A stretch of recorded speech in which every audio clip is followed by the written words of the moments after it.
Yakjus dan Makjus telah ada. Hingga saat ini Yakjus dan Makjus masih hidup. Dia terpenjara di suatu tempat di sebuah jurang, terkurung oleh pagar besi yang sangat kokoh. Pagar tersebut setiap harinya sampai dengan hari ini, terus digerogoti oleh Yakjus dan Makjus, dengan tujuan hendak keluar.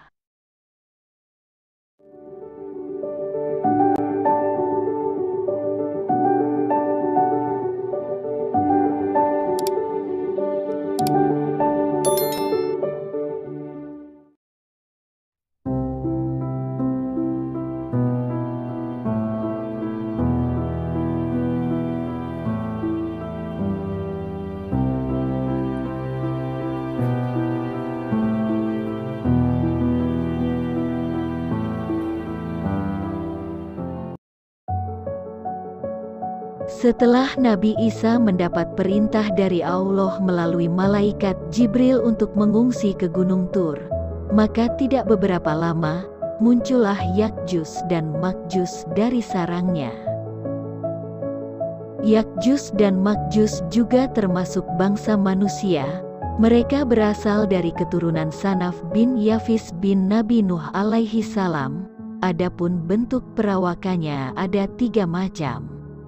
Namun sebelum kita lanjutkan, bagi yang belum subscribe, mohon untuk mengklik subscribe, like, dan bunyikan tanda loncengnya agar tidak ketinggalan video kami selanjutnya. Dan jangan lupa komen dan share video kami ke teman-teman kalian agar kami lebih semangat lagi berbagi video yang mudah-mudahan dapat bermanfaat untuk kita semua. Sekarang mari kita lanjutkan kisahnya. Bentuk Yakjus dan Makjus ada 3 macam.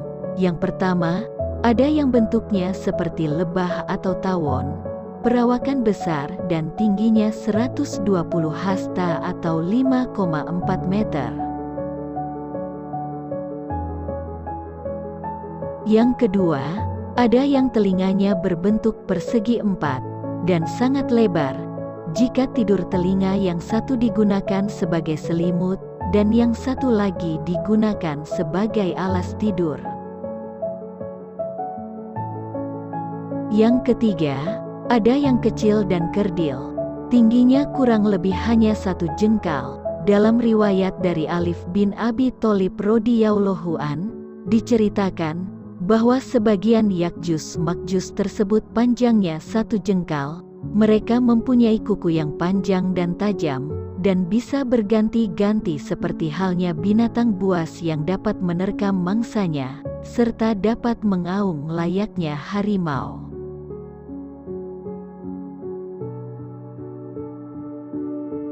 Mereka dapat merasakan panas atau dingin, telinganya besar, dan salah satu berbulu lebat hingga menutupi lubang telinganya, serta kulitnya bersih. Jumlah Yakjus Makjus kala itu lebih banyak daripada jumlah manusia biasa, dan mereka akan menjadi penghuni neraka jahanam. Pasalnya, mereka tidak ada yang beriman kepada Allah. Pekerjaan mereka hanya membuat kerusakan. Mereka mengaum seperti serigala, membuang kotoran seperti berak atau kencing di mana saja ia berada. Dan yang lebih parahnya lagi, mereka beranak atau melahirkan di sembarang tempat, sehingga tidak ada tempat yang lapang dan bersih. Semua tempat terkotori oleh makhluk yang bernama Yakjus dan Makjus. Pada saat itu, serangan Yakjus dan Makjus bagaikan semut atau tawon yang keluar dari sarangnya, dan tak satu pun manusia yang mampu untuk membendungnya.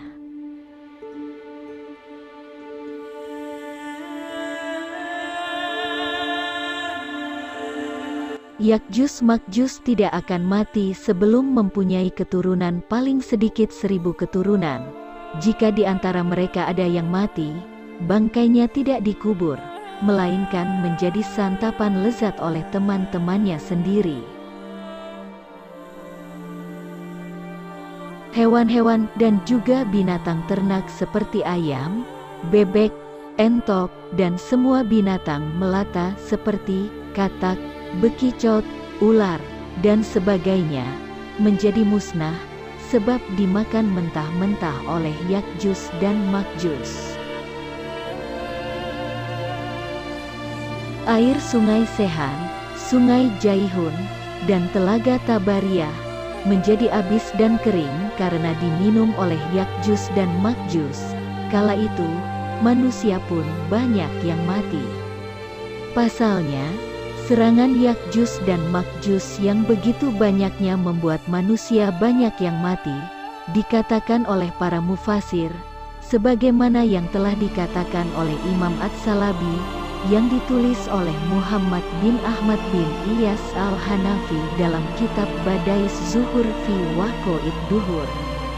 Pada bab yang menerangkan kisah Raja Iskandar Zulkarnain, yang menyebut pada zaman Yakjus Makjus, manusia besar kecil banyak yang mengalami kerusakan sebab dipatuk oleh Yakjus Makjus.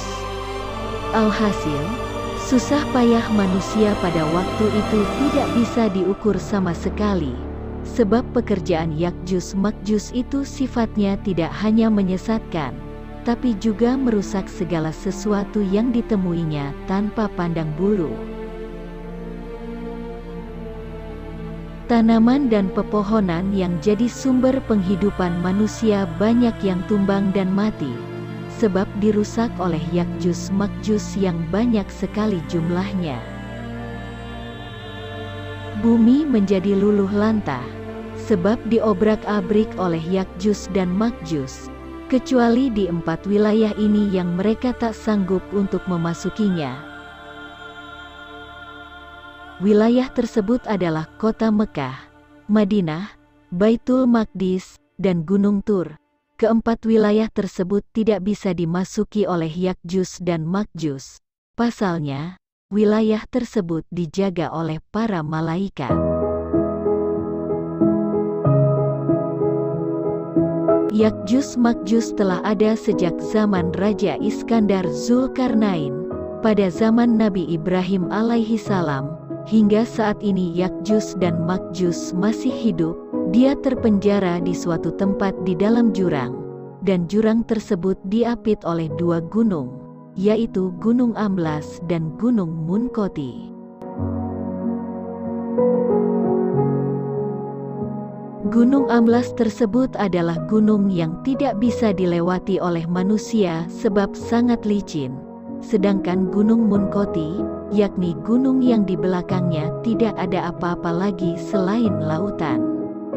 Di antara kedua gunung tersebut, diberi pagar rapat, yang sangat kokoh dan kuat oleh Raja Iskandar Zulkarnain pada tahun 1530 sebelum Hijriyah. Pagar tersebut terbuat dari rangkaian besi yang dilapisi dengan cairan tembaga, hingga tidak bisa mengarat. Tingginya yaitu adalah 600 hasta, atau sama dengan tingginya gunung tersebut.